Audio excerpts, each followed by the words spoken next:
Yeah, we are preparing to go live. Okay. I must record it also.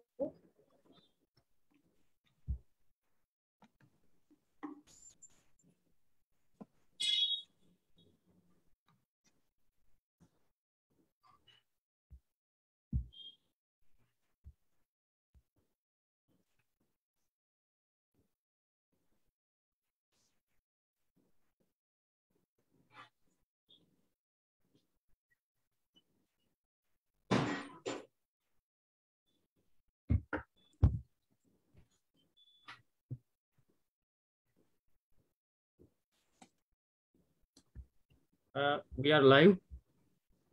Yeah. Good evening, everyone. A warm welcome to all of you attending and those watching us live. We are grateful for your time and your keen interest in our first mentorship session. I am Akil, the Research and Knowledge Hub Chief at Jammu and Kashmir Policy Institute. I must say that this session is an exciting one for me and my colleagues, as through this session, we have the privilege of deliberating on an emergent field that's very relevant to the policy approach to peace building in Jammu and Kashmir. India is a subcontinental geographical unit that is unique in the diversity of identities that she hosts and that she has nurtured over the centuries. In such a pluralistic society, it's thus evident that religious identity plays a major role in not just shaping narratives, cultural context, and behavior, but also determines to a great extent the level of coexistence at any point that the communities experience, either consciously or not so consciously. Uh, our team has always wondered if religious identity, as popularly propagated, is only a tool to create division, discord, and conflict. Or could there possibly be another way to look at the power of religious identity for betterment of society? What role can religion play in assisting the journey to meet the sustainable development goals? What role can religion play to de-escalate, make peace, then build peace in complex and multi-religious societies? These questions are even more important to us as we, as an organization, hail from Jammu and Kashmir, where identity has been the rallying cry for much political maneuvering by different stakeholders over the decades. We have thus come to share with you the knowledge that our beloved and respected mentor from the United States Institute of Peace, Ms. Melissa Nozzle, has so graciously agreed to impart to us this evening. We sincerely hope you will enjoy this session and engage most actively in the same.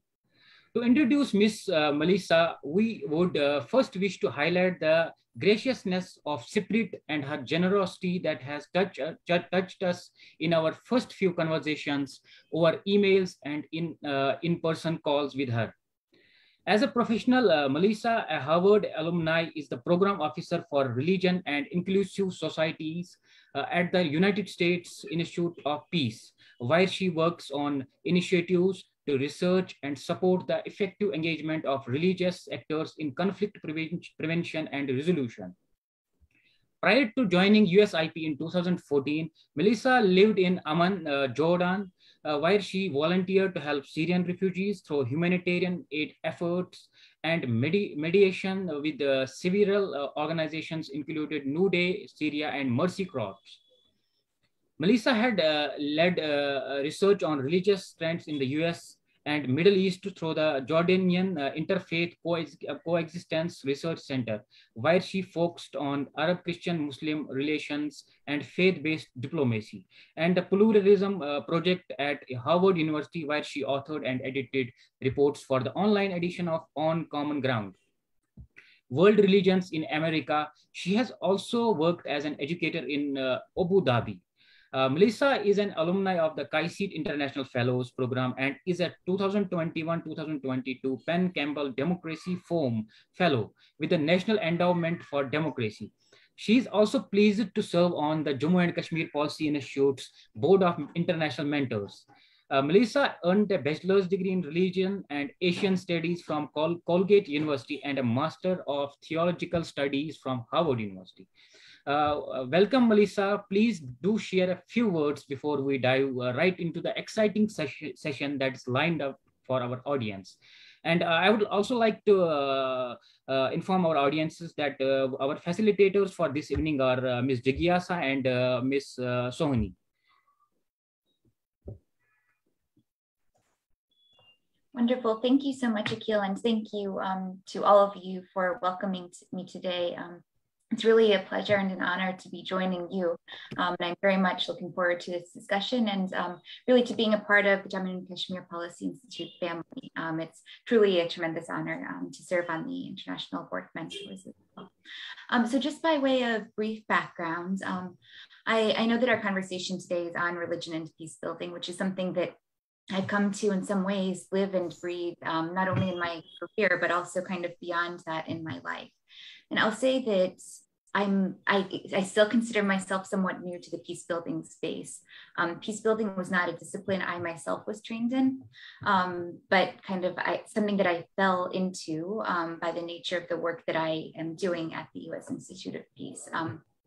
And the religion part is something that I was always drawn to when I was an undergraduate. In fact, I studied abroad in India, in southern India, when I was in college about 15 years ago. And I found that the experience of religion was something that was ever present in South Asia in a way that I had not experienced. And that ultimately led me to be curious about religion and to see that everywhere around the world, religion matters. And so in my various experiences, some of which you heard about in my bio, I couldn't help but notice that religion was present, sometimes publicly, sometimes privately, but at the end of the day, that religion matters. And that's something that I would emphasize during our conversation today, that religion is important, and it's important to understand also where and how and in what ways it matters. And to right size it, to make sure that we aren't overemphasizing it either. So I'll start by acknowledging that. I've been at USIP for about 7 years now, a little over 7 years, always on the Religion and Inclusive Societies team. USIP, the U.S. Institute of Peace, is a quasi-governmental U.S. organization. We were founded and continue to be funded by the U.S. Congress. We were founded in 1984. And initially, we were created to be an academy to inform the US government in its foreign policy on how to nonviolently prevent, mitigate, manage violent conflict. Our mandate has always been international. So we don't work within the US domestic context, for example, and the countries where we work are generally fragile contexts in one way or another, either coming out of conflict or otherwise fragile in some ways, where we work to engage with partners in preventing and managing violent conflict. Over the years, over the decades, we've grown drastically. We now have about 300 or so colleagues at the Institute of Peace. We're still headquartered in Washington, D.C., but have colleagues who are based around the world. We're divided sort of thematically. So I sit in the thematic center, where we're the Center for Applied Conflict Transformation. And so some of my colleagues focus on issues like violent extremism, like youth engagement, like nonviolent action, whereas my team focuses on religion. And we also have country and regional centers who are focused again on more of that regional focus, and we collaborate constantly on understanding how some of the thematic dynamics as they apply to peace and conflict are relevant in different geographic contexts. The religion team at USIP has been around actually since the late 1980s. So we were the first thematic program to be at USIP, and as a result, we very much helped to, and I shouldn't get credit myself for this, of course, it was my predecessors, but the religion team at USIP very much helped to shape the field of religion and foreign policy in Washington, D.C. So my predecessors were at the forefront of these conversations to understand where, when, how, why religion matters when you're looking at peace and conflict dynamics in different ways. At the moment, over the past probably 10, 20 years, in fact, USIP's evolved to be what we call a think and do tank. So we still have some of that academic aspect to what we do. We have a very robust global campus, which I would encourage you all to take a look at and participate in our free online courses if you're interested. And we also lead a lot of trainings, sometimes in person for small groups, or in person or online these days, but to various audiences, from policymakers to peace builders themselves, who are working in different contexts around the world. I'd like to share a little bit specific anecdotes about some of the projects that we've been working on recently on the religion team at USIP. And then I'd invite you to watch a short video after that that will illustrate some of the work that we do and some of our approach to our work a little bit more before we launch into the conversation and dig a little deeper. So a few projects that I will mention that I think illustrates our approach to thinking about religion, peace, and conflict. One is our religious landscape mappings project. And if you go to usip.org, you can find resources on any of these projects that I'll be mentioning. The religious landscape mapping is spearheaded by my program's director, Pawasha Kakar. And she developed a methodology to understand where religion fits, what it means in a given context. And so she's taken and adapted this methodology, partnering with local researchers, training those local researchers as well in many cases, and worked with them in a few contexts, from Iraq to Libya to Rakhine State in Myanmar, to South Sudan. And so we've developed a series of religious landscape mappings that seek to understand precisely which dimensions of religion impact particular aspects of peace and conflict dynamics in that setting. These reports are used to inform policymakers, but also local practitioners as well, to help them better navigate the field, the often highly complex field of religion and peace building. In addition, we have an initiative on religious women negotiators on the front lines of violent conflict. And that stemmed from my colleague Pawasha realizing, say, 10 years or so ago, that oftentimes religious women are very effective negotiators in various conflict situations, and yet aren't formally trained often as negotiators or as mediators, as formal peace builders, and won't always recognize themselves as such. And yet, because they are using religious language, because they are people of faith and respected as women of faith in their communities, are often able to be more successful in, say, negotiating hostage situations or advocating for girls' education. And so this research, led by my team in collaboration with a couple other organizations like ICRD and some others, it seeks to document some of those stories across at least half a dozen contexts, from Colombia to Afghanistan to Northern Ireland, and to better capture what those stories are, to then help to identify what particular skills and tools are being employed by these very courageous women, to then create and inform a community of practice, so that the women can learn from one another and exchange their best practices.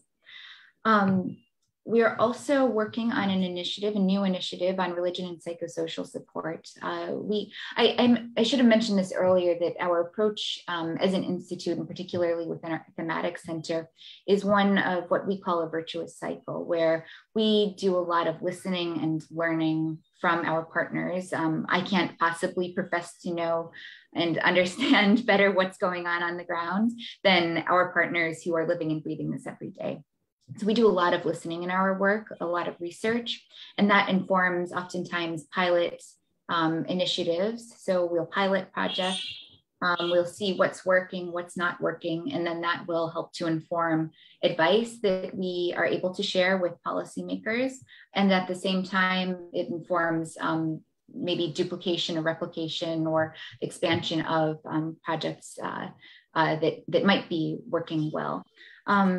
And to that end, one gap that we heard from our colleagues in some of these listening exercises that we were doing is a gap in the relationship and learning from the religious actors who are often on the front lines supporting the psychosocial and mental health needs of those who have been displaced by violent conflict, such as refugees and IDPs, and those from the mental health space, often operating in a secular way, who are trying actively and more clinically to meet the mental health needs of trauma survivors, but aren't necessarily familiar with or comfortable using religious terminology, or even leaving space to recognize and collaborate with the religious sector. And so we are spearheading a pilot project in Colombia and Venezuela at the moment, although recognizing that this can be applicable in so many contexts across the world, and hope that we might be able to expand on it in other geographic contexts. And so we are looking at specifically how religious actors and mental health care professionals are collaborating, where they're not collaborating, and how they can be learning from one another, ultimately with the goal of helping them to provide more effective, more holistic mental health care for trauma survivors who have been displaced by violent conflict. And finally, a project that I'm passionate about because I've been involved in it for the past few years is on religion and track one peace processes. And this came from a gap, again, identified by a colleague, by a predecessor of mine, who recognized that oftentimes religion either isn't present in conversations on track one, religious actors are excluded, or they are selectively included sometimes. And there are a lot of questions around who's selected and why and to what end. And then when some religious actors are excluded, sometimes they can be detrimental to a sustainable peace.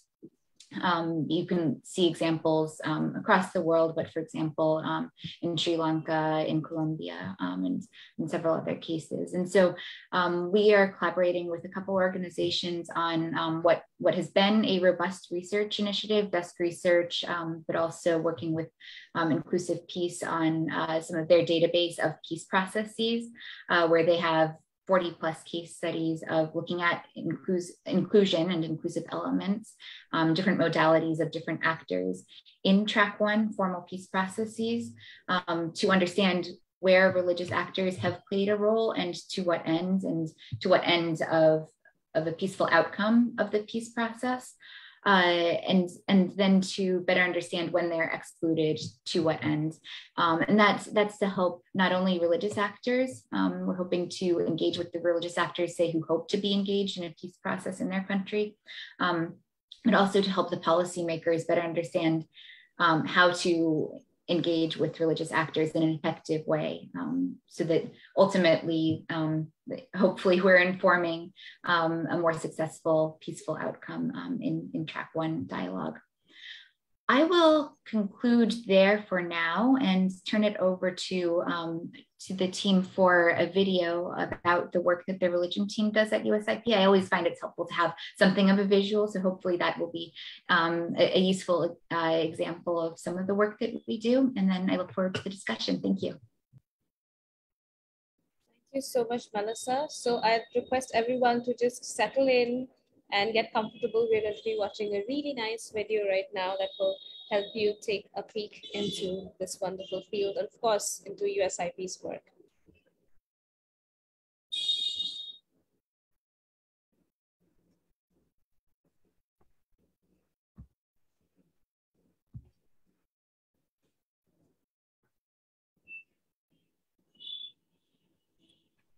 I guess the audio is... Akil, can you please work on the... Religion shapes...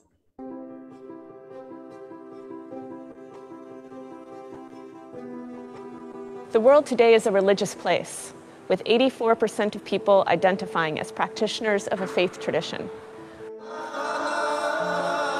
Religion shapes societies and individuals in fundamental ways, both when they are at peace and at war.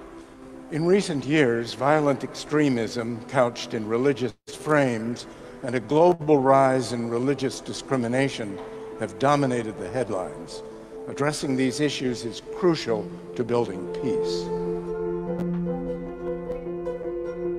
Less told, but just as important for those seeking to build peace, are the stories of how religious actors and ideas can have a profound impact in supporting efforts to build peaceful coexistence and justice worldwide.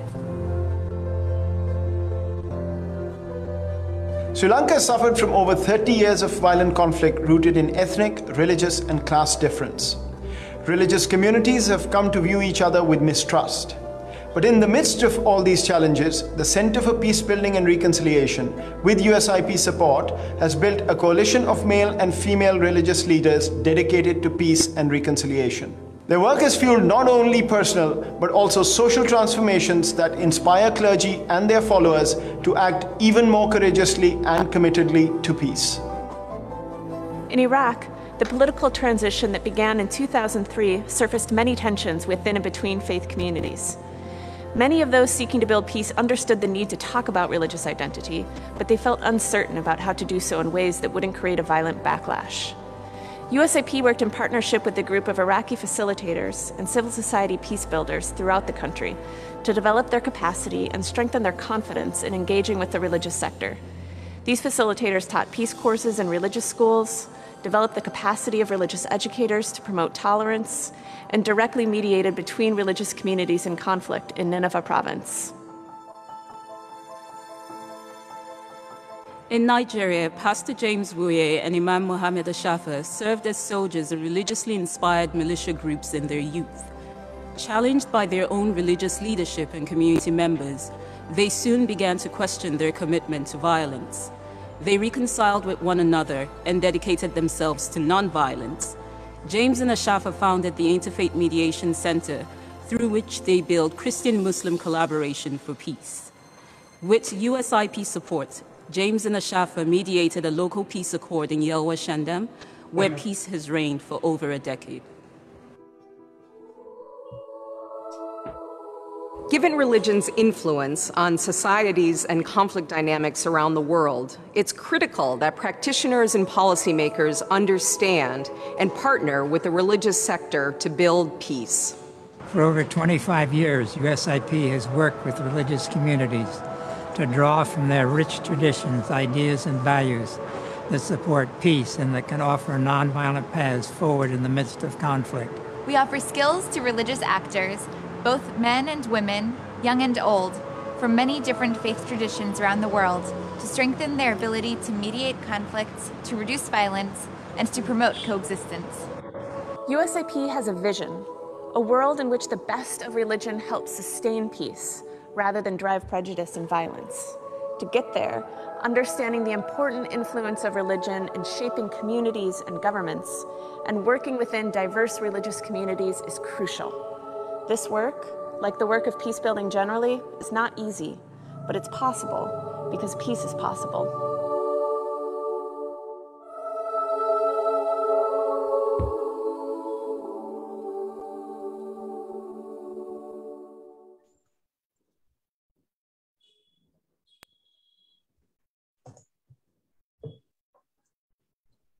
Thank you so much for that beautiful video, Melissa. I'm pretty sure everyone enjoyed it. And at one glimpse, we got a whole overview of the brilliant scope of work that USIP has been spearheading for all these years across the world. So now, for this part of the session, I will be diving into a few questions.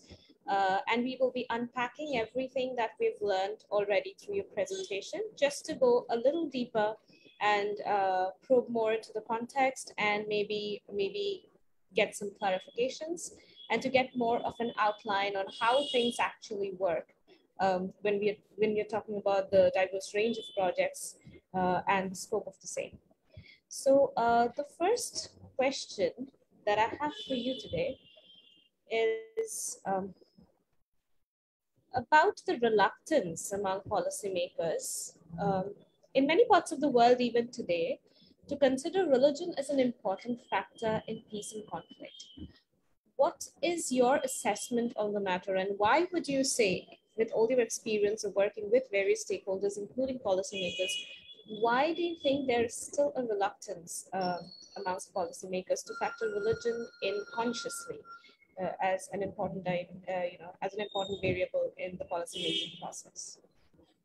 Thank you, Sohini. That's an important question. So religion can often be politicizing, it can be divisive, it can be a hot rod topic in so many ways. There's an expression, you don't mix religion and politics, and both of them stay out of the room at the dinner table. And it's something that isn't seen sometimes as something positive to be raising, because it can stimulate a lot of emotions from people. It can be very, very sensitive some ways. And yet, as we know, as we've been discussing, religion does matter, and religion's ambivalent. It contributes to both good and bad, right? In a basic level. And so we know that it's also important to understand how it's an ambivalence and how those different dynamics come into play through different religious dimensions. I think we've seen a shift actually in recent years. Former US Secretary of State Madeleine Albright wrote a book, in fact, called The Mighty and the Almighty, where she recognizes exactly that religion matters in so many ways. It was a very formative book for me when I was earlier in my career. And she acknowledges that, yeah, religion is not always present in these conversations in an explicit way, and yet it is. It's there oftentimes behind the scenes, even in the minds of policymakers. And I'm less familiar speaking to, say, the US domestic context, but in this way, I can say that even American politicians will bring up religion in different ways, and oftentimes we'll talk about how they are, say, a person of faith. And we can see this in various contexts across the world. India, of course, as well, where religion comes into play very much with politics in very explicit ways, oftentimes with an agenda too. And so for us all, to the extent that we consider ourselves to be peace builders and interested in making the world a better place in some ways, it's important to understand that as we're listening to policymakers as well, to hear when and how religion comes into the discourse, and to what end. Is it being used in some ways, or is it being avoided in some ways, and where does that come into play? I'll leave it at that, but I'm happy to dig into that a bit further as well. So I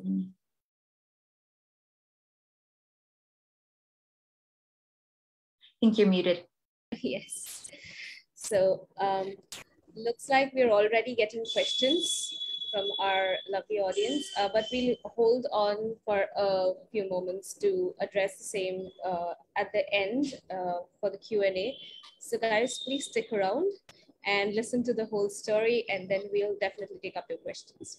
So the second question I have is linked to violent extremism, of course. So as we know that the world is grappling with the threat of violent extremism, and most often religion is often considered as a cause of violent extremism. And in one of your reports on combating violent extremism, I suppose you recommended a focus on the role of faith actors beyond the religious sector and practical approaches for avoiding undue governmental entanglement in religion, which is very interesting and very necessary as well, and thus considering them as a part of the solution. So could you please discuss this further, maybe give us more perspective on this particular aspect and how to go about doing this? I mean, what do you exactly mean by the role, the CVE roles for faith actors beyond the religious sectors? Thank you, Sohini. So a few things in response there. First of all, when we talk about religious actors, it's important to recognize that religious actors are not only those who are formally trained, who are often older males. We say the old men in the big hats. We go beyond that. Religious actors are also women of faith. They're also religious youth. They're those who are informally trained, perhaps, or not at all, but are moved and motivated by their faith in one way or another to be engaged in their communities and their livelihoods as people of faith. And so when we're looking at the role of religious actors or roles of religious actors in countering or preventing violent extremism, it's important to maintain that inclusive approach to understanding who we mean when we're talking about religious actors. In terms of going kind of beyond religious actors' roles, exclusively say as religious leaders or within a formal religious capacity, I should say, it's important to engage a whole of community approach. So for policymakers, and I should say the recommendations in the report that I think you're referencing, Sohini, they're in part intended, yes, for policymakers who are seeking to engage religious actors in countering and preventing violent extremism. And we're intentional and explicit in that report, I think, in encouraging them, yes, to go beyond who religious leaders are, to think critically about who they are, but also their multiple roles in a community. So religious actors are community members. They're engaged in different ways. And it's important also to go beyond, say, counter messaging only as an approach. Oftentimes in various contexts, for example, in Kenya and coastal Kenya, there are anecdotes of where the government officials and security officials have engaged with community members, but specifically religious leaders, and have engaged with them in ways that either they've encouraged them to preach certain things at, in the case of the Muslim community, at Jummah prayers, where there's been sort of a behind the scenes relationship between the religious leaders and the security sector. And frankly, that can be very risky. There are deep security risks there that literally can put those religious leaders' lives at risk. And there are countless stories of where they've been incredibly vulnerable, they've been attacked, and oftentimes policymakers aren't aware of those dangers by partnering with religious leaders in that way. And frankly, there's the risk of instrumentalizing religious actors when you're engaging with them from, say, the policymaker side or the security sector side in that way to monitor or to coordinate, however you want to phrase it, with what it is that they're saying. And this gets to the broader conversation of counter messaging and how effective it can be. And there are plenty of studies out there on that. So I won't harp on it too much, but in terms of ways to kind of get beyond that, in many ways, it's listening. It goes back to what I was saying earlier about listening to what the needs are at the community level. So to those engaged in the policymaker side, it's important, I would say, to be listening to what religious actors themselves say are the needs of the community. Is it, say, on reintegration and providing a helpful community space, a welcoming community space for returnees who have gone to fight internationally and are coming back in some cases? In many communities, we see this. Is it helping to identify some of those drivers on a local level of violent extremism, helping to detect early warning signs? And not in such a way that's, say, spying on the community, because again, that's risky and we've learned, not always effective. But to be there as members of the community who understand some of the local nuances that outside actors don't necessarily get in some ways. And I'll reemphasize too, though, that as my colleague and co-author Peter Mandeville will say, it's important to right-size religion. So yes, it's important to engage with religious actors thoughtfully and carefully and go beyond counter messaging and such, instrumentalizing. But it's also important to recognize where religion maybe is disproportionately scapegoated, where it is blown out of proportion as something that, hey, the reason for violent extremism in this community and the primary driver is religion. It's important to complexify that. Where does religion, is it actually a dimension or dimensions of religion, or there are other factors, for example, socioeconomic or other issues that are taking place in that community that are actually contributing to drivers of violent extremism and radicalization. So it's important to complexify that as well, I would say. Thank you so much for those valuable insights, Melissa. What I particularly find very interesting is, where do you find that balance? I mean, often for policymakers, what matters is the national or political priorities and to act according to that. And while doing that, probably listening to the community and understanding their needs often seems like a very, very slow process, where there is also this whole idea that there is a fundamental, like particularly in conflict areas, there's a fundamental mistrust. And then there is this whole case of this preconceived notion that people won't exactly understand that. And even if you approach them, maybe at some point, where do you transition from actually being somebody who's interested to listen to being a part of that community in wanting to share and empathize and understand their needs? So that's, I think, where much of the challenge is. Like this is coming from a little bit of my experience, that is where the challenge is, because like you rightly said, you don't want to be spying on a community or on religious actors. But if you were able to build trust and to act on the trust, to be able to build that bridge and, able to convey the needs of the community or facilitate a method so that the needs are conveyed. But at the same time, make sure that policymakers understand that this should be a part of the long-term policy process. And as an approach, that's, I think, where most contexts suffer. Because everything is like, if you look at political priorities, if you look at, immediate security priorities as well, you need short-term results, you need immediate results. And the processes we're talking about takes time. So it's also important to, I think, outline that everything that we're mentioning as part of the field and how it feeds into or could potentially feed into policy processes is something that will evolve over time. And one has to have a space to consider that. And probably for many countries, particularly in the global south, this is a new idea when it comes to the entire field of policy processes. And obviously, the same goes for India. So now I wanted to ask you a little bit about some on-ground projects, and maybe you could give us a few examples. What are the major challenges that you face in engaging with religious actors in designing interventions and developing policies? And I would also want you to share with us a little bit about being outsiders to the community. How do you proceed with building that space, that trust, and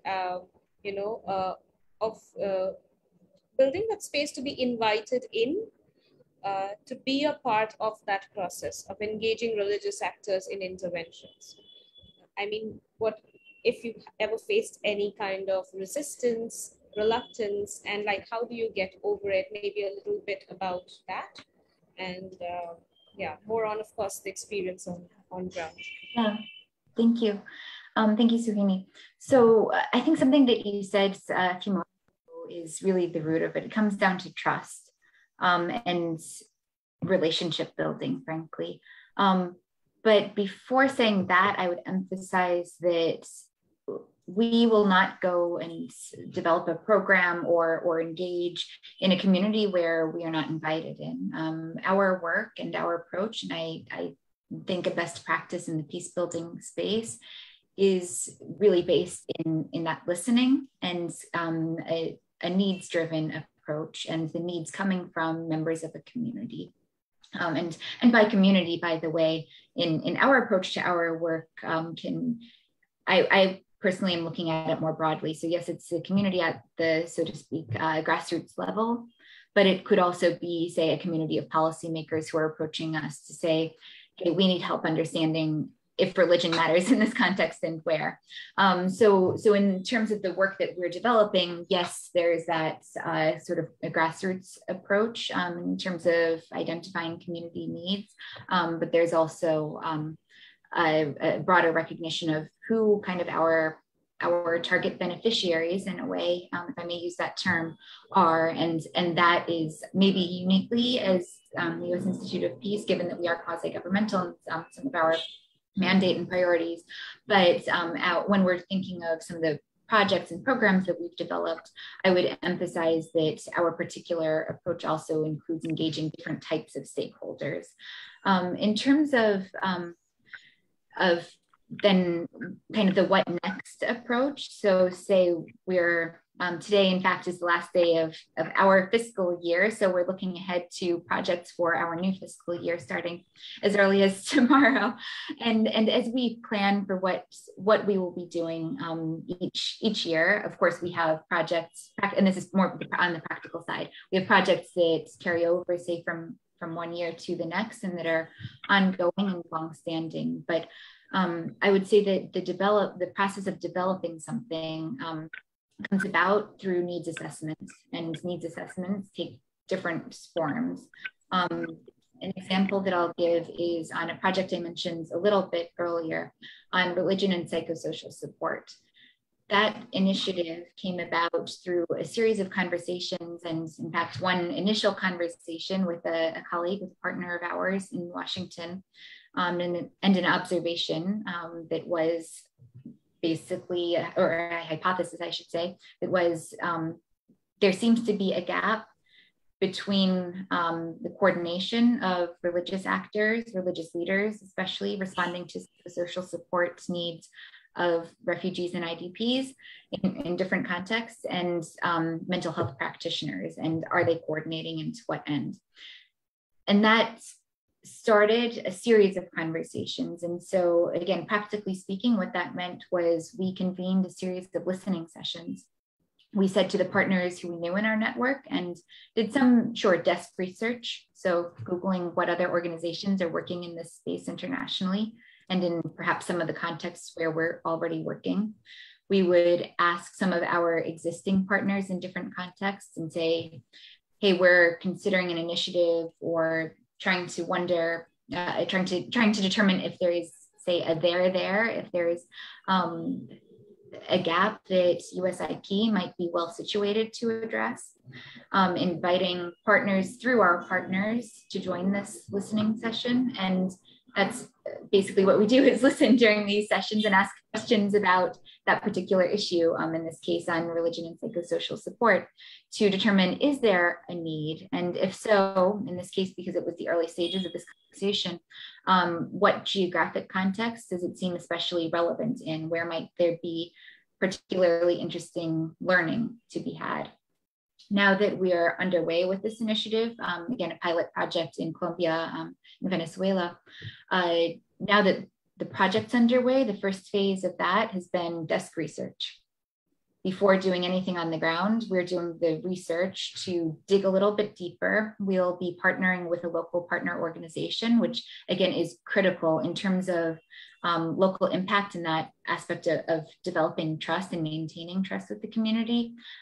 I can't purport to know everything, and coming in as an American to different contexts, I have to be highly conscious of my own personal identities and the identities which I carry on behalf of my organization. Being a quasi-governmental US organization also can be perceived in different ways in different contexts. And so it's important too for me as an individual with all of these different identities to be aware of that, and to recognize some of the limits to what I personally am able to do, or when it makes sense to engage with local partners. Another example would be in, say, facilitating a workshop. Does it make sense for me to be the facilitator always? Well, it depends on the context and who the audience is, and how will they perceive and receive me or a colleague, and does it make sense for us to be collaborating in different ways with local partners? So those are a couple examples. Did I answer the question? Yes, you did. As always, pretty, like it was brilliant the way you sort of, brought everything together. So now I'll be asking you the last question for this section, and then we'll move into the part that my colleague Jigyasa will be facilitating.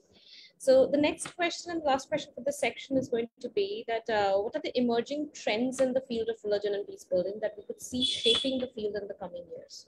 So this is like just introducing the field before we take our lovely young people who are listening in to explore what their role can possibly be in peace building.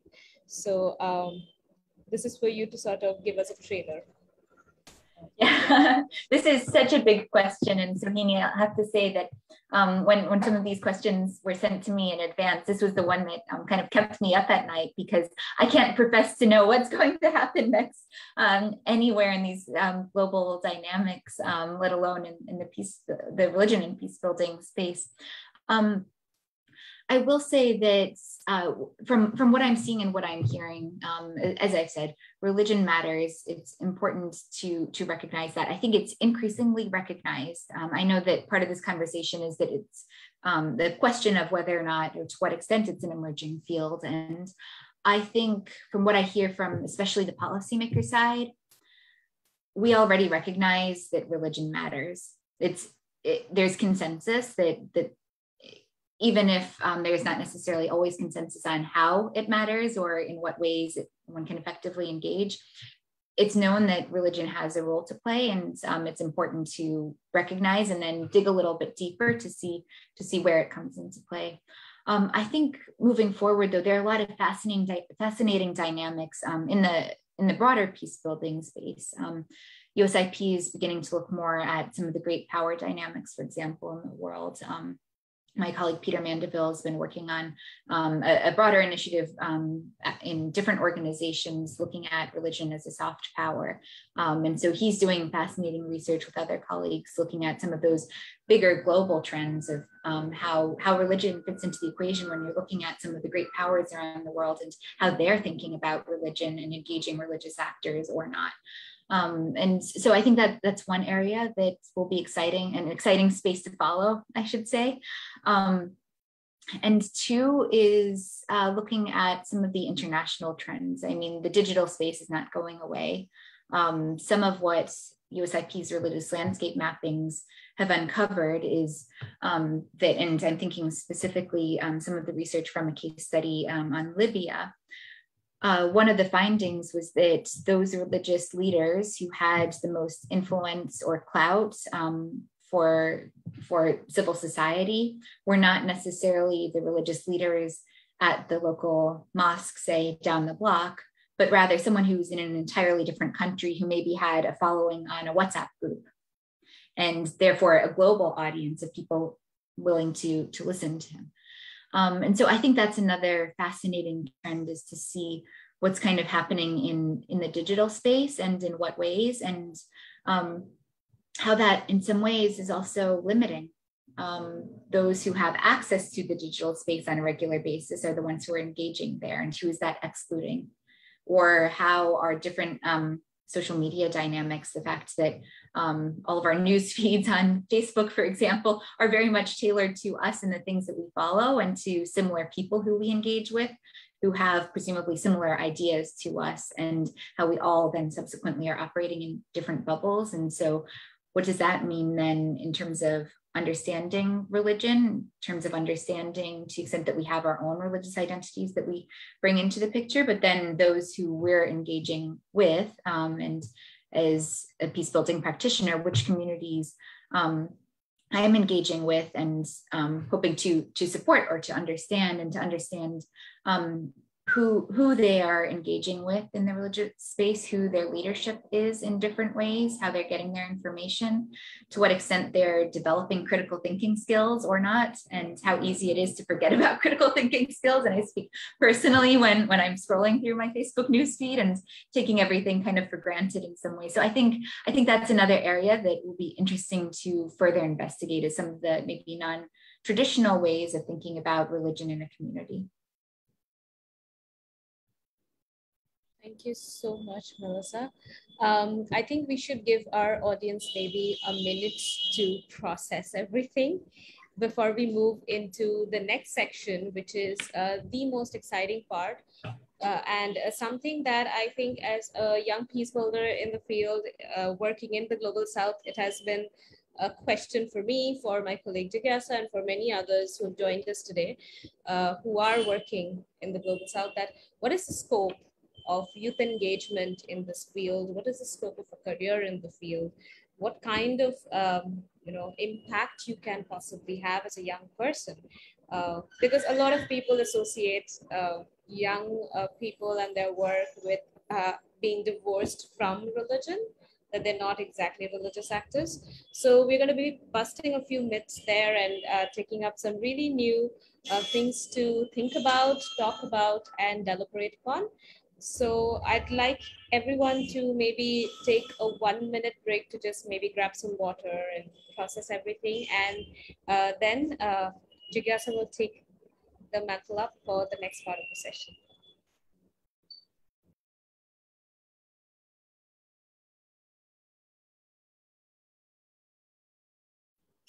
Also, Melissa, you're welcome to look at the chat box in the meanwhile to just take a look at the beautiful questions that are coming in. Maybe when you're addressing, the second part, you can bring in some perspectives and address some of these questions in a limited way. Though we hope to have time to take up, the question and answer round separately. But yes. Absolutely. Thank you. Thank you to everyone for submitting such wonderful questions. We are getting questions from the session and also from the live session. So lots of questions for you to think about. So yeah, this 1 minute could be very useful for all of us. But stay tuned, everyone. Don't leave yet. This is going to be the main part of the session. Over to you, Jkpi. Thank you so much, Soumyadi, and thank you so much, Melissa, because already I think I had just 3 questions, but now I have 6, because there are so many different perspectives that you have already unfolded for us, starting from the ambiguity that is actually surrounding the entire field of religion, how it should be included in policy making, the various actors and the stakeholders involved itself, what are the different dimensions, like how it plays a role in PVE and the CVE matrix itself. So I'll just try to sum up all those things and respect the time frame that is given to us. But sorry if I can't do this because there are a lot of questions, being very honest. I guess I'll just start by asking you a very simple question. Where do you see the role of youth in the field of peace building and religion? Because I guess you have a great experience of working with young people on field as well as in the research area. So what do you think? Where we stand? Yeah. So youth peace builders are often referred to as, say, the future of tomorrow. And yet, my colleagues have been doing important work in this space. We have a full team who's dedicated to youth engagement and peace building. And they're often reiterating that they're not tomorrow's leaders. Youth peace builders are today's leaders too. And it's important to recognize that and to advocate from the perspective of those who have influence and a voice already at the table, to advocate for a space for youth leaders at the table as well. And there's so many youth peace builders with incredible stories. We have a Generation Change Fellows program of international youth leaders around the world who are doing just such incredible work to build peace in their communities. And it is absolutely essential that they be involved in peace and security. So that, for starters, is that there's already that work being done. In terms of religious youth, I'll mention briefly an initiative that I've been engaging in, built in some research that we did a few years ago, and that was established on some observations that I had made with a colleague through youth leaders exchange with, it happened to be with His Holiness the Dalai Lama, an ongoing initiative, in fact, that the Institute continues. I think next week is our next dialogue, in fact, with His Holiness. And that exchange that I was involved in for a couple iterations a few years ago was an opportunity for youth leaders, including religious youth leaders in some cases, to engage with His Holiness as a religious elder on how to navigate the peace building space in different ways. And the observation, one of the observations that I made out of that, and my colleague and I did some research on, was to understand how or where religious youth peace builders can better collaborate with, say, religious elders, so older religious actors and peace builders. And we recognize that there's often a gap and in fact, a trust deficit between religious youth peace builders and the older, again, often male religious clerics who are seen as formal religious leaders in their communities. Oftentimes, they're all working for the same cause of peace, in maybe in different ways, but they have the same goals in mind. And yet, for various reasons, they aren't always collaborating effectively. Maybe it's that a religious leader says, you know what, you're just a youth, you don't understand what's going on, you aren't educated as a religious leader, you don't know anything about religion, and shuts the door and says, no, there's not an opportunity for conversation here. And sometimes it's the other way around, where the religious youth will say, you know what, I have my other sources and I don't have time to engage with someone who won't even listen to or respect me. Sometimes that's a perceived notion as well that then impacts how they're able to interact or not. There are different initiatives that have been somewhat successful in kind of bridging that gap that we've seen from different partners. I won't go into the details here, but my colleagues and I wrote a report on this very issue of how we would recommend and how we've seen examples and lessons learned from other anecdotal examples of where bridge building can be effective between youth leaders, and particularly religious youth leaders, and older religious leaders in the community. And by engaging with one another, suddenly it's a much more inclusive approach to building sustainable peace in the community. And so I would encourage religious youth, to the extent that we're speaking to those actors, to consider opening the door to have a conversation with religious leaders, to engage them as partners rather than as operating separately and in silos. And similarly, for those youth who are youth peace builders who aren't necessarily identifying as religious, to say that why not open the door to a conversation about where religion fits into different community dynamics, and to not be afraid to do so, and to recognize who different allies in the peace building space can be at the community level and at the international level. And I guess finally, I would say that for youth peace builders themselves, and more broadly speaking, there are so many opportunities and ways to consider engagement as a peace builder, that the identity of a peace builder is highly complex.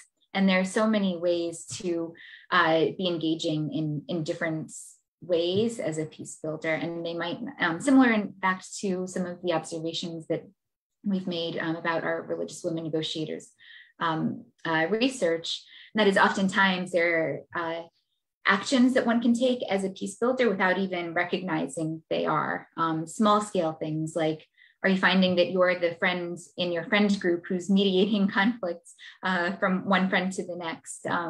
Are there ways that you're interacting with, say, your neighbors that are in fact helping to build bridges in different ways? And so I encourage you to keep open minds, to seize formal and informal opportunities to be a peace builder. Just last week was the International Day of Peace, and USIP has a campaign that we participate in with many other international actors, and it's the Peace Day Challenge. And so we've been challenged to do something for the cause of peace. And I think it's okay, and in fact important, to be thinking critically and complexly about what it is that means, and what that means to you, and what is, if I may say, your calling as a peace builder in your community. Thank you so much, Melissa. And definitely, I guess one of the issues that we usually face in South Asia, that the peace building field and calling yourself a peace builder is such a complex term, that you are doing so many things which actually fall into peace building, but you never recognize that it is actually peace building. And at the same time, thank you so much for actually bringing in this topic of this age gap, because now I could actually reflect back and see how I have faced the same thing, but I never recognized the thing. So something we really need to work on, and it's something that shows that how peace building and religious, the entire field, is internally struggling with certain gaps that we need to work on. And with this, before this conversation, you mentioned something about violent extremism and how religion is seen in the light itself. So I would just like to bring all this three together, because youth is considered usually as a perpetrator in violent extremism, and their role in preventing violent extremism is not so much highlighted. So where do you see these three, religion, youth, and violent extremism, coming together? What has been the role of youth in preventing violent extremism? If you have any examples, just try to just shed some light on the entire thing. Yeah, it's a complex question, and I'm reflecting on a conversation I had a few months ago on this exact intersection at a meeting that I was participating in, and understanding kind of how these kind of three buckets all fit together. And I would say the bottom line is that youth actors must be part of an inclusive conversation and activity on preventing and countering violent extremism as a holistic approach. And along those lines, religion has a role to play, as we know. Religion shouldn't be scapegoated, as it often is, shouldn't be instrumentalized, and it's important to understand the nuances, the different dimensions of religion, be it religious ideas, be it religious practices, religious communities, to understand what those dimensions of religion mean in a particular context. I would also emphasize that there is no one, I'll use an expression, an American expression, but no one cookie cutter approach. You can't take like one size fits all. You can't say in this context, I mentioned coastal Kenya before, in Mombasa, here's what worked in the community and here's what didn't work. And therefore, when you're looking at another country context, then it will automatically have the same rules applying and the same methodologies and approaches to engagement will automatically work. They won't. Every context is unique and different. And so when trying to understand that interplay of religion, youth, and CVE, it's important to recognize that each context has to be considered differently. There are commonalities, sure, at times, but it's important to interrogate those really and to come in to a particular context with your assumptions, recognize what those assumptions are, recognize them as assumptions, and then investigate them before engaging in any concrete way. I'll pause there. I have a couple other ideas percolating, but I'll pause there and see if I answered your question with that. Definitely answered the question, and I apologize for bringing a very broad topic itself, because I guess that's the issue with the entire thing. You don't have any specific or the intricate level. You don't have much research, or the role of youth is specifically not identified in the entire role, and that's why there's a lot of ambiguity surrounding the PVE and the role of youth in itself and how religion plays a role. There's one thing that because I'm also doing some research in the same area.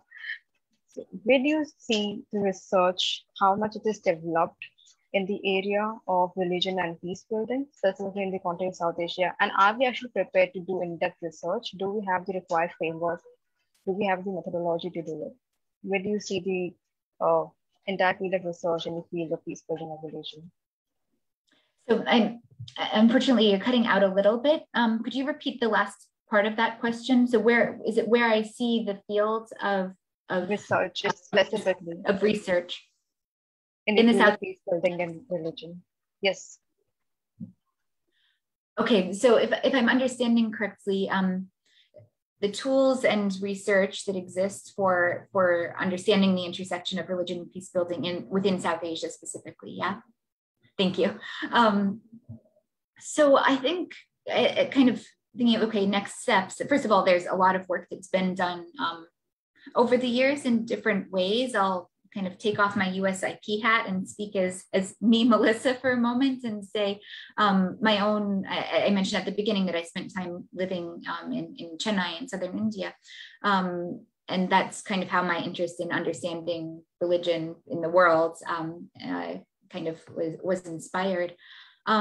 There's a lot of work that's already been done on understanding, say, religion in South Asian contexts across South Asia, and to understanding where religious identities come into play in different ways, including religion and politics. There's a lot of research there on religion and peace building specifically. I have other colleagues who have been focusing more on the peace building space. We have a South Asia focused team, for example, who consider the role of religion and collaborate with us in different ways. One example of work that we've been doing is on interreligious engagement in Sri Lanka, where we have a longstanding partner, CPBR, the Center for Peacebuilding and Reconciliation, who engage with different interfaith groups, with interfaith youth, with interfaith women, and with interfaith male religious leaders, and are doing incredible work, especially on reconciliation and interreligious peace building, as well as prevention. And I think that some of the work that they're doing is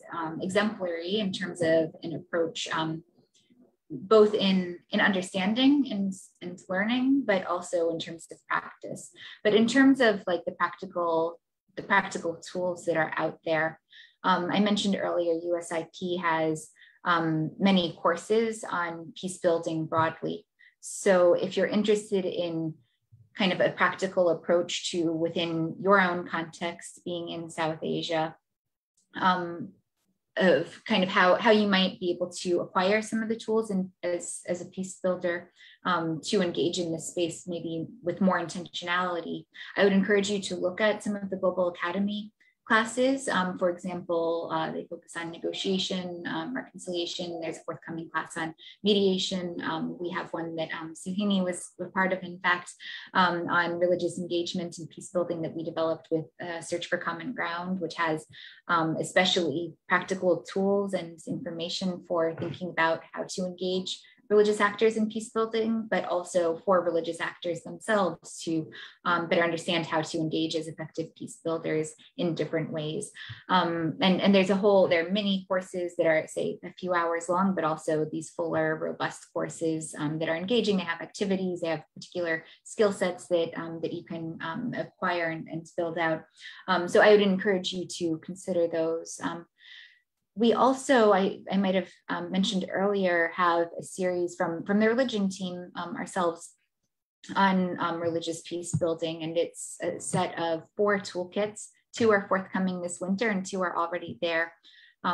Most recently, we developed one on religion and mediation, which is, again, a practical, intended to be easy to use, I should say, toolkit on engaging for religious actors and those who engage them in mediation efforts.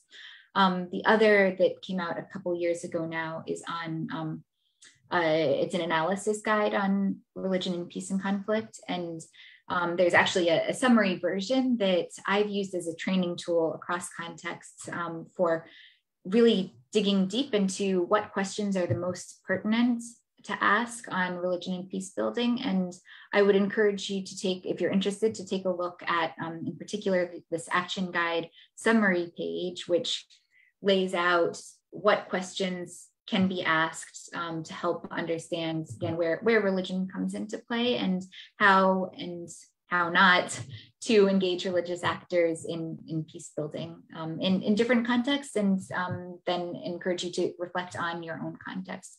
So from within USIP, there are plenty of tools and resources. There are many other organizations that also have been developing really interesting tools, and encourage you to take a look at some of those as well. Thank you so much, Melissa. And I get to say what I was exactly looking for.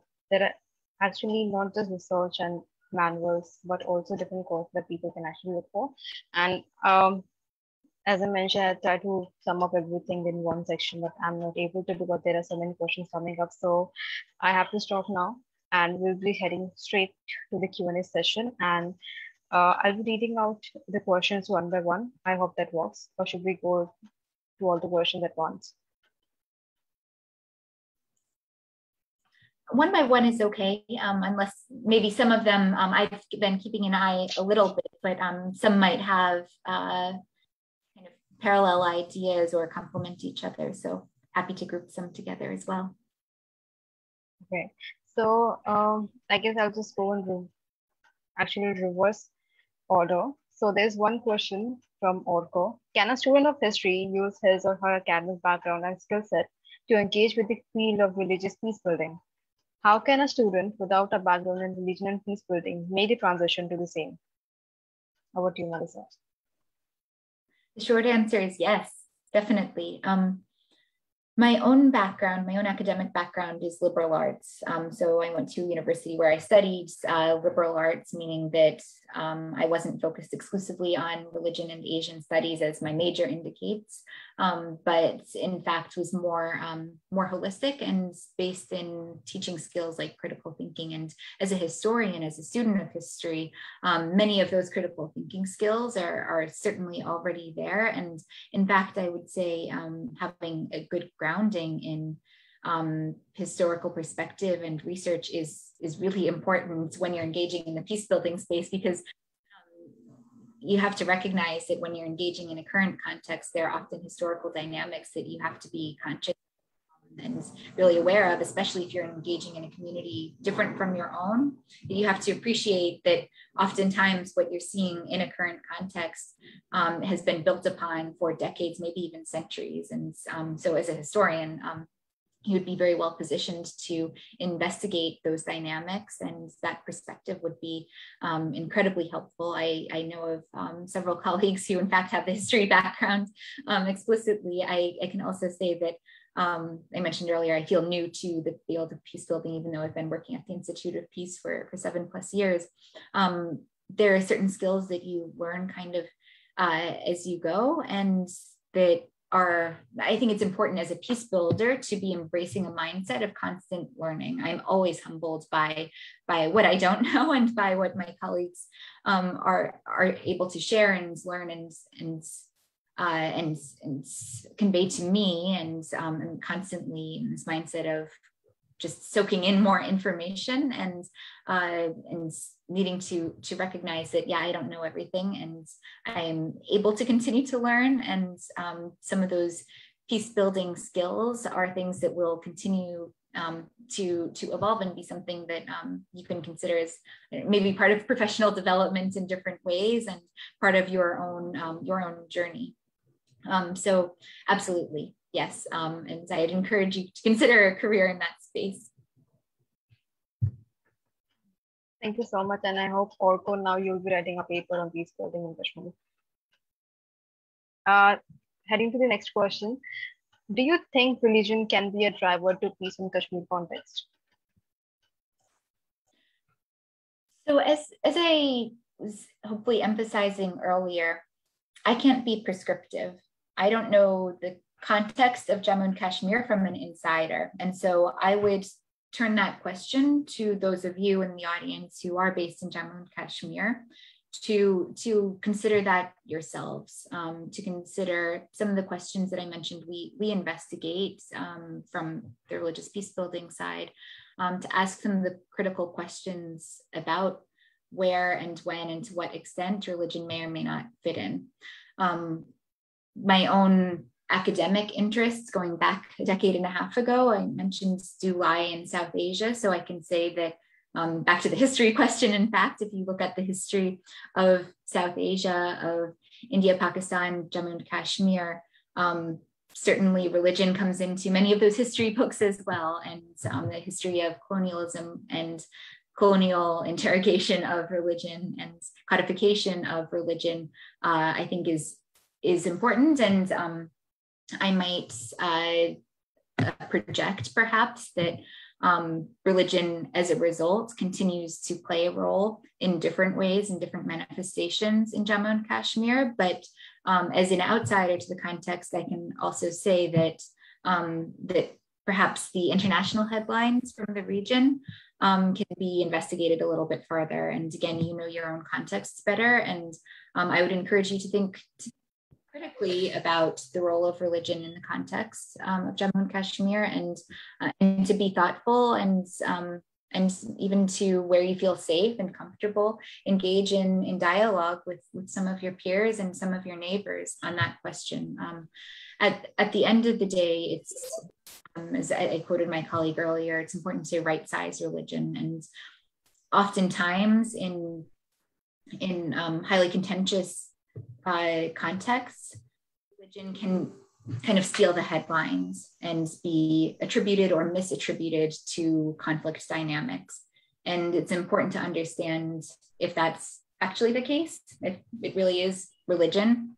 But then if it is, or if it's not, it's important to understand those different dimensions and different dynamics around religion and what in fact might be driving some of the factors at play when religion comes into the equation. Thank you so much. And I guess this is specifically one question that we really need to look at, because the way religion has been playing a role in the context of Kashmir is something that policy making has always left aside. Moving to the other question, at certain places we see marginalization of a particular religious community, which lead to violence and extremism of that community. Don't you think a state has a role to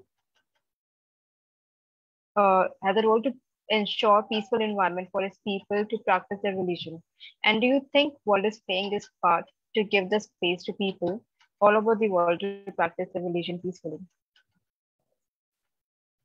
It's a great question, and it gets to the idea of what in the US we call international religious freedom. Other parts of the world, it's called freedom of religion or belief. And it gets to the human right that all people must be able to practice their religion in the way that they so choose and be free to do so. And yes, is the short answer to your question.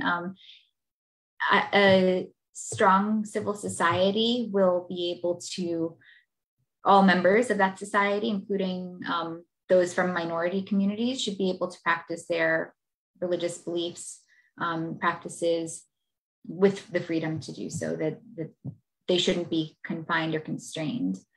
I've been part of some conversations over the years, though, and some of our observations also forewarn of overemphasizing religious freedom and the government's role in that space. As an example, in some countries, we've seen where the government has, say, stepped in to emphasize religious freedom in different ways, but also enmeshed some of that conversation with countering violent extremism. And there's a very fine line between monitoring a community or communities and the practices that they're doing, and also infringing upon their religious freedoms. At the end of the day, yes, all people should be able to practice and believe what they want to believe. And it's incumbent for a government to ensure the security and safety of all people to do so, yes, but not at kind of the risk of other community members or other communities. And it's important to also make sure that that the government's role is kind of proportional and conscious of some of the other dynamics that might be at play in the community and in the government civil society relations as well. Thank you so much, Melissa. We are left with 2 more questions, so I'll just try to combine both the questions. So what about the aspect of vegetarianism on which many political beliefs are based? While religion should be used to unite the minds, the opposite has happened at many places and creates enmity. So what are your thoughts on the same? At the same time, the person would also like to learn about new religious movement and peace building.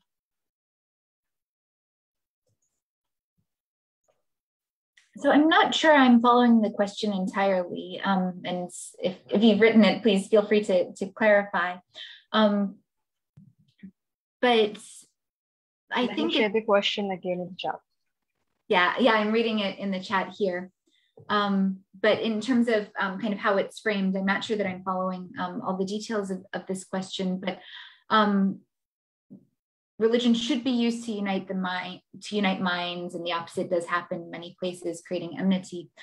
I'm not sure I understand or agree with that assumption that religion should be used to unite minds. I don't know that that's not necessarily a conclusion that I would agree with per se. I mentioned earlier, religion's ambivalent. A professor at Notre Dame University in the US, Scott Appleby, wrote a book a couple decades ago called The Ambivalence of the Sacred. And it's a long book, and it's a beautifully written book, and very thought-provoking on this exact issue of that ambivalence. So religion for good versus religion for bad, and recognizing that religion in itself is so complex. And so I think I disagree politely with the question as it's framed, and would say that in fact, religion is ambivalent, that it's important to recognize that there's not one, say, religion with a capital R and one unanimous consensus on what that means, but rather to understand and to I would encourage you to think through, okay, what ways does a different aspect of religion come into play in a different context, and to recognize that it's highly complex, that religion's been used as a tool by politicians over the centuries, millennia even, that it's also very much a personal resource for many, helping to inform positive mental health. Spiritual care and ritual is proven to be good for one's mental health. And so even on an individualistic scale, religion can contribute to so much good. And there have been so many peace builders, from Gandhi to Martin Luther King, who have been motivated by religion and different aspects of their faiths to build peace in different ways, and have been moved to nonviolent action. And so it's, at the end of the day, it's highly complex, and it's nuanced, and in terms of religion as a force to unite, it is, but it's also, and it always has been, if you look back through the centuries and millennia, it always has also been, yes, a divider. And I'm not sure on the other question on new religious movements, on peace building, I'm not familiar with that area. Thank you so much, Melissa. And yes, I guess mediation has been playing both the roles. It depends on how it has been used by the people sometimes. We are coming to the very end of the entire session, but we have received one question. So I'll just read it out to you. Can a state remain completely secular and unbiased towards all religions? And does the state need to do that? Or is it just a colonial concept? Over to you, Melissa. There are so many scholars who have spent a lot of time thinking about this issue, and I don't purport to be one of them. I'll just say briefly that there's a lot of research out there that there are many states that attempt to have more of a laissez-faire, a hands-off approach to religion. You can see secularism manifests in different ways in different countries. France is, of course, a fascinating study, and there's a lot out there if you're interested in reading more about it on France's approach to religion and secularism, and the US too, for that matter. And yet there have also been many peaceful countries, I would say, that consider religion in different ways, that maybe have religion as part of their governance structures. And it's a fascinating study in itself, and I encourage you to read more from some of the experts on that. Thank you so much, Melissa. And I guess one of the good part about the session is we are receiving some really good suggestions over books and studies. And I know my colleague is actually making an entire list, and we'll be sharing it very soon after the session. And with this, I would like to thank you, Melissa, and pass the podium to Sohini for vote of thanks. Thank you so much, Jigyasa. Before we proceed with the vote of thanks, I would just want to encourage the participants here to maybe use the chat box to write down a few words, maybe a word or two to express how you're feeling after this wonderful session. And after all the knowledge that we all collectively gained from Melissa and her work with USIP. So I'd just like each of you to please just write a word or two to let us know how you're feeling about this entire session. How was your experience? It would really mean a lot to me, a lot to all of us, in fact. We will be sending in feedback forms too, to all those who have signed up, but still just wanted to know, what is the energy in the room right now? Okay, Jigyasa says informed and curious. Waiting for the others, guys.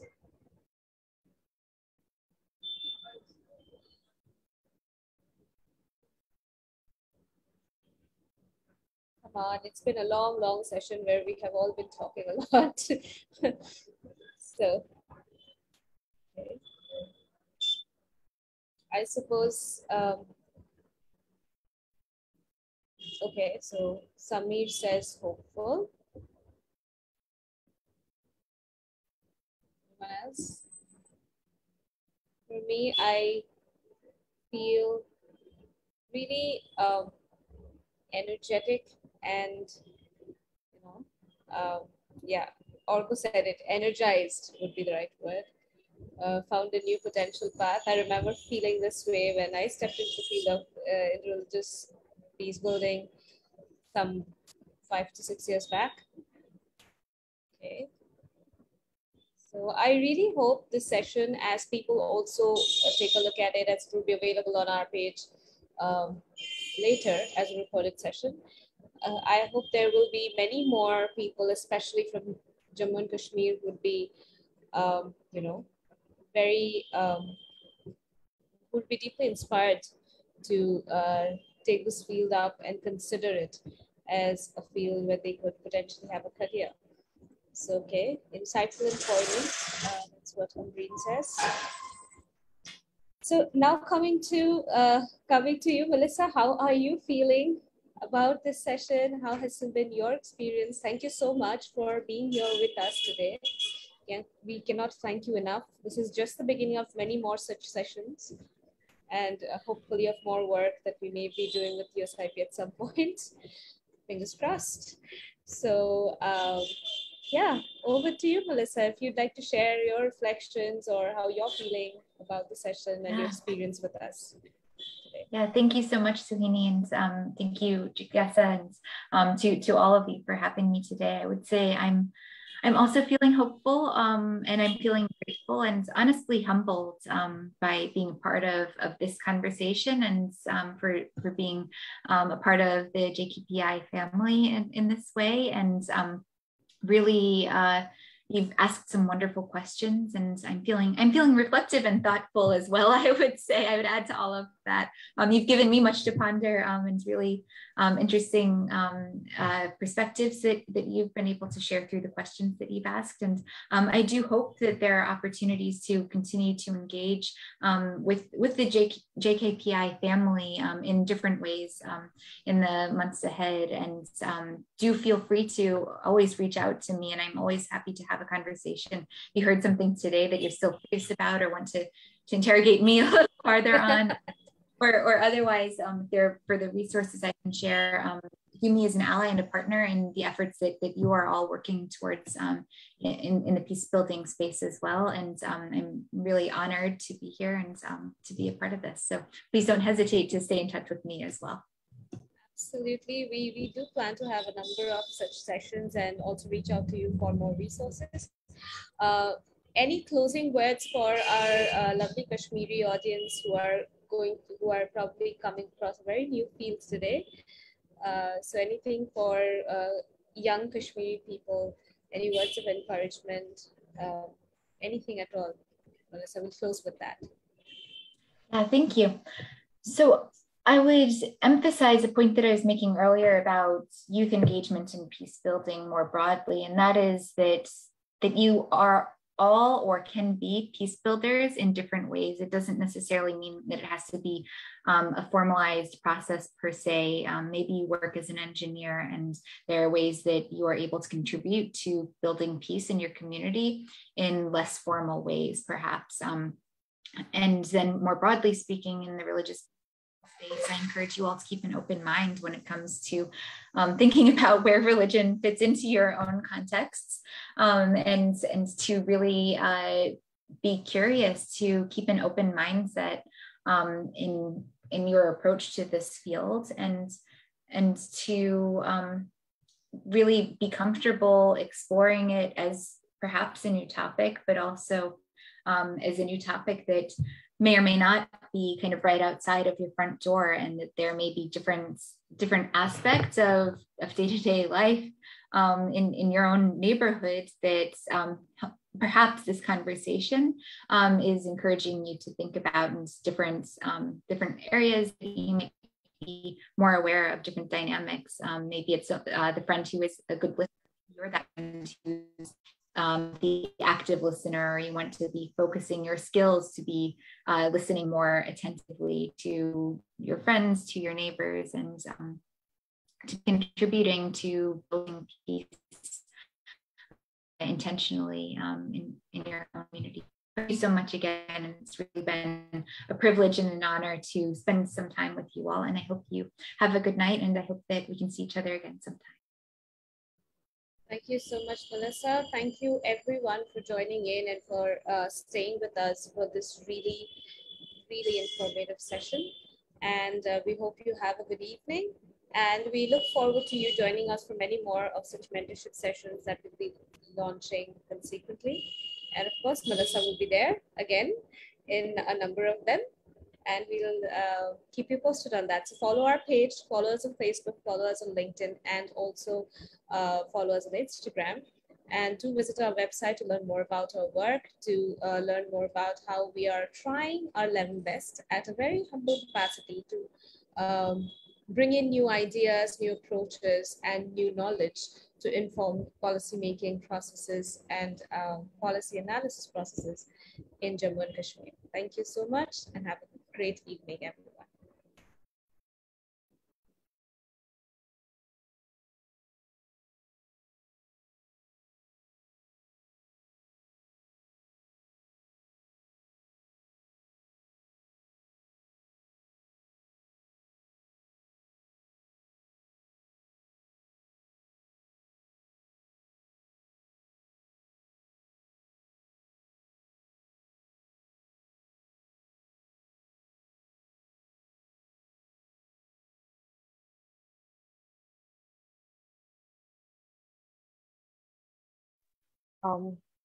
So should I end the meeting, or there's anything that we need to discuss before we end?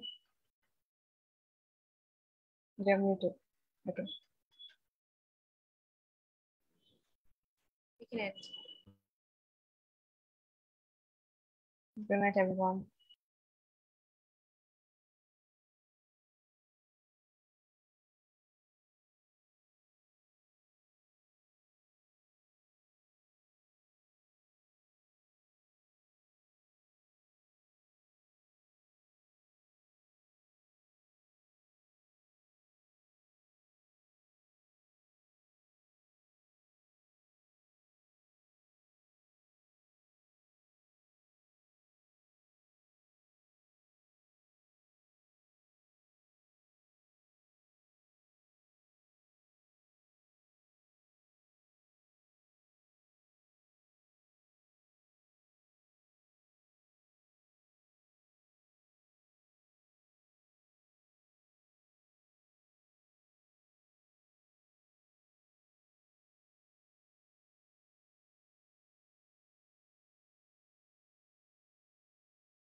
Hello.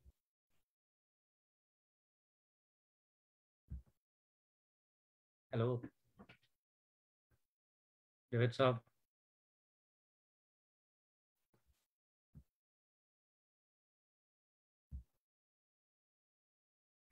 Javed Saab.